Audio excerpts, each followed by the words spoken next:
ভারত ও যুক্তরাষ্ট্রের মধ্যে বাণিজ্যিক আলোচনার ঐতিহাসিক মোড় এসেছে। মার্কিন প্রেসিডেন্ট ডোনাল্ড ট্রাম্প ভারতের উপর আরোপিত শুল্ক 50% থেকে কমিয়ে 18% নামিয়ে আনার ঘোষণা দিয়েছেন। 2 ফেব্রুয়ারি ট্রাম্প ও ভারতের প্রধানমন্ত্রী নরেন্দ্র মোদির মধ্যে এক ফোন আলাপের পর এই সিদ্ধান্তের কথা জানানো হয়। মোদির অনুরোধ এবং দুই দেশের বন্ধুত্বপূর্ণ সম্পর্কের প্রতি সম্মান জানিয়ে এই তাৎক্ষণিক সিদ্ধান্তের কথা নেওয়া হয়েছে বলে জানান ট্রাম্প।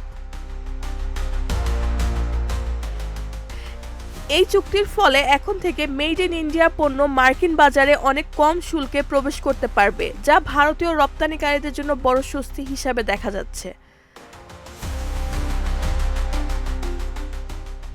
চুক্তিকে স্বাগত জানিয়ে নরেন্দ্র মোদি ট্রাম্পকে ধন্যবাদ জানিয়েছেন।